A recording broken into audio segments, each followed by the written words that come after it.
Isn't Classroom of the Elite Day just a great day, guys? Welcome back to the channel. And as you guessed, we're here to talk about Classroom of the Elite Season 2. And we had kind of an interesting episode today, honestly, where we really do a deep dive into a specific character in our show. And let's just say we're going to get a lot of these deep dives moving forward this season, so get used to that. So, honestly, enough with the pleasantries. I just want to get into it, because I love this show, guys. I love talking about it. So let's just get into the episode today, right now. So our episode actually begins with a pretty funny scene, actually. With Ayanokoji, Yukimura, and Haruta meeting up to discuss about, what are we going to do? Why don't we combine our information together? And it's revealed, actually, that Haruta asked everyone in Class D about some information, and they actually revealed who the VIP was. And he reveals that it's Kushida. Allegedly. Let's just leave it at that. And Ayanokoji's like, alright, that's fine. But here we see, oh boy, Koenji. This guy's definitely something. The wild card of Class D for sure. And he can't be bothered with this test that the school's putting on. No, sir. He can't be bothered with it. So he's like, alright, I'm done with this farce. Makes a phone call and ends Jupiter class's test right then and there. Kind of throwing everything out of whack, in a way. And that's how our episode begins, with him kind of just screwing everything up. And it's from here, actually, that we lead into Ayanokoji and Horikita actually meeting up to discuss about what's going on. Now, Ayanokoji wants information on Kei. Now, you see, he believes she's putting on a front, that her behavior is very unnatural to how it usually is. And Horikita asks him, do you suspect that she's the VIP? And he's like, potentially, but that's not it. It's like she's putting on a front, like she's pretending to be something she's not. And he starts going into an explanation, actually, that people put on fronts. That the first thing people judge about you is your appearance, and then they go to your behavior. And he describes her that on the outside, she seems self-centered and uncooperative, but at the same time, she has a strong sense of leadership among Class D. That people look up to her, that she's like a figurehead, if you will, in the class, and that she holds influence. So he's wondering, alright, what's going on? Why is she being so weird right now, and not being her normal self? Because Ayanokoji believes that moving forward, that Class D needs a sense of unity if they're to survive and not get just completely destroyed immediately. They need to work together as a team.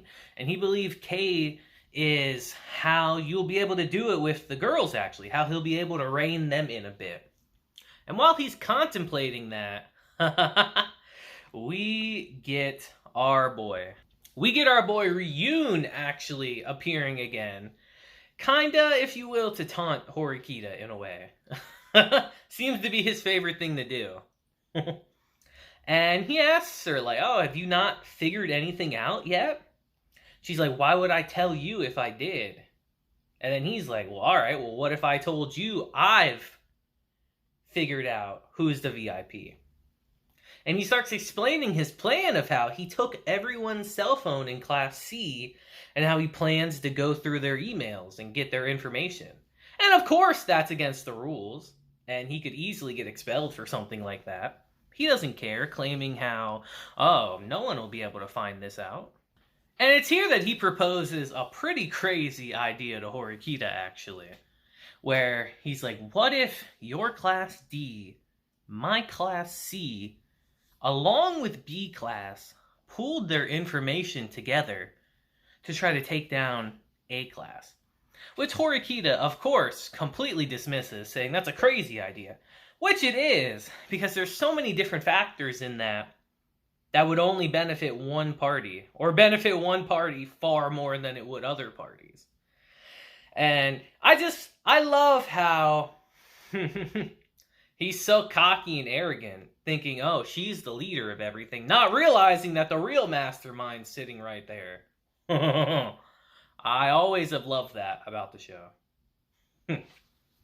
So, of course, after she turns him down, he goes off, and she's like, all right, Ayanokoji, beat it. I don't want people to think we're a couple around here.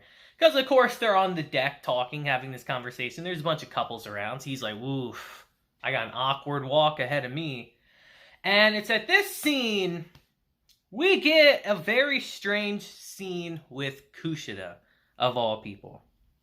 Who, remember, in the beginning of my review, I said that she was revealed to be the VIP. Now, she's by herself, and so is Ayanokoji, and they're talking. And we all know how Kushida really is, guys. If you remember Season 1, we know her real personality. So, they're alone. They're walking past each other. You know, everything's all pleasant at first. And all of a sudden, she kind of just grabs onto him, acting all helpless and all that. She says, oh, sorry, I kind of got swept up in the mood with all these couples. I shouldn't have grabbed onto you like that, sorry. And then she just goes off on her own. Now, I want to ask you guys in the comments, what do you think that was about? I'd love to hear your guys' theories about that. What do you think that was about in the comments? I would genuinely really love to hear your guys' opinions on that scene. Because you would think from an objective standpoint, like, oh, that was random. That was completely out of the blue. I don't know. You guys let me know down below. And it's here that we actually transition to a very interesting scene between the three teachers. Mishima, Sai, and Chia. And, you know, everything's all pleasant. They've all known each other a long time. But then all of a sudden, Sai asks, like, you know, Chia, wouldn't the representatives normally all go into the Earth group in this test? She's like, oh, you mean Ichinose, huh? And then she explains, well, you know, I don't think people's worth is measured by numbers alone. I put her in the class that she's in because I feel like there's something I wanted her to figure out. I wanted her to surmount, if you will. And then Sai's like, are you happen to hold a grudge from something that happened years ago? And she's like, not at all, no. I don't want to know why you're so interested in Ayanokoji. Or why that at the end of the island test that he was the group leader. No, I don't want to know any of that at all. Basically implying that she put Ichinose in Ayanokoji's group because she wanted her to figure him out more. To get a grasp of, alright, why does Sai have such an interest in this kid? Like, what's going on? Because if you don't know, they hold a grudge against each other from something that happened 10 years ago. Now, I don't remember, I'll be honest, I don't remember if that gets shown in Season 1 or even in the books at the point I'm at. I don't really remember that situation. So they hold a grudge against each other. For what reasons? We're not quite sure just yet. But she says, no, I would never hold a grudge against that. And Sai is not too sure about that, you know? So our scene actually ends a little tense. You know, they like to play it off like it's not, but it's a little tense between those two. She's clearly up to something, Chia. So we'll definitely get back into that at some point. Now, at this point in the video, I want to talk about Kei. We'll be doing that a lot this season, guys. Trust me. Now, Kei is a very interesting character. Ayanokoji actually happens to overhear her talking with Haruta.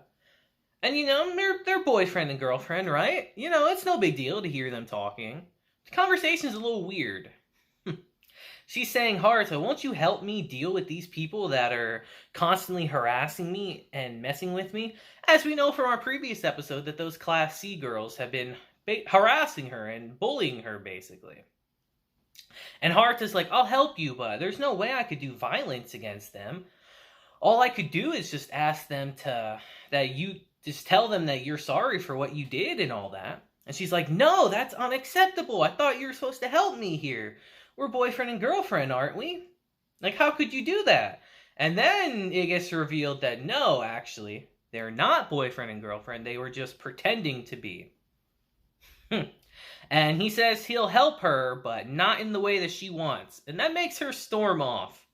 So Ayanokoji walks up after that, and him and Haruta actually get into a discussion about this. Now, Ayanokoji's no dummy, guys. He already kind of figured it out, because he even says in that scene, like, oh yeah, you guys have been dating apparently for 4 months, but you seem distant as ever, and you never use each other's first names. And Haruta's like, so you already knew, huh? And it's revealed that she actually asked him for help earlier on in the year, and that the second the rumor got out that they were dating, her popularity skyrocketed throughout the school and throughout their class. And it's revealed that she did that to really protect herself, you know? To kind of make sure that no one would really mess with her. Because Haruta reveals that despite how she looks, throughout her entire years of school, she's gone through constant, like, really, really bad bullying. And it makes a lot of sense if you really think about it. Now, it's here that we actually transition to the next group sit down that the groups have, you know? Where they have their, what was it, twice a day sit down with each other to discuss things amongst themselves to try to figure out who the VIP is. And of course, they're still deadlocked. Nothing is happening. Nothing is really changing. Class A is still sitting out, not participating, and nothing's really going on. You know, they're not really getting information out, so it's kind of pointless. So it ends. It's our fourth one, actually. It ends, and we see Kei leaving the room, only to be followed by the girls from Class C. Now, Ayanokoji and Yukimura actually overlook this, and they're like, oh boy, they're going to go start some shit, aren't they? They're going to go start a fight. We should probably go after them and see what happens. So they do, and they go and follow them, and they actually corner Kei in, I guess you could say, like a back room leading to the deck, if you will, and they really start harassing her, guys. They truly start harassing her, saying, oh, you definitely pushed our friend right now, huh? You're definitely the person that did it. Why are you lying about it? And of course, she's denying all this. But that's when the facade of the Class C girls finally drop. And they just flat out start bullying her, guys. Like, pushing her, ridiculing her, like, making her cry, pulling her hair and all that. And Kei's facade also kind of drops. And she seems completely helpless. Kind of reaffirming what Haruta said before, that throughout her whole life she's been constantly bullied. Now, Yukimura wants to step in and stop this, but Ayanokoji actually stops him, saying, no, let's wait a bit to see what happens. And he seems taken aback, actually, that he was able to confirm what Haruta said, that she was being bullied like that. And that's how our episode ends, actually. And it's quite interesting, guys. I wonder, why would Ayanokoji hold him back? You can think it's just to confirm if Haruta was right or not, but I don't know. Another question I want to ask. Why do you think he did that? You know? I'd like to ask you guys that down below. But yeah, guys, we're really diving into Kei as a character. Honestly. Whether you like it or not, guys, she's going to be a very important character moving forward in our show. So you kind of got to get used to her. She's going to be a very important character. That's all I'll say. What do you think of the Classroom of the Elite so far, guys, you know? How do you feel about Kei, honestly? Because like I said, she's going to be very important moving forward. And I've seen some mixed opinions about her. Because she really was just like a very one-dimensional character in the first season. So how do you guys feel about her really coming into the spotlight in this season? You know, I'd love to hear your opinions down below. But I think that'll be it for today's episode, guys, you know? We're getting into the thick of things, and we're almost actually done with this big group event. So, it's pretty interesting. This season's got a lot in store for us, guys. So definitely look forward to that. But yeah, that'll be it for today's video, guys, you know? So I hope you guys have a great day, week, month, and year. And until next time, just deuces, and just have a blessed day.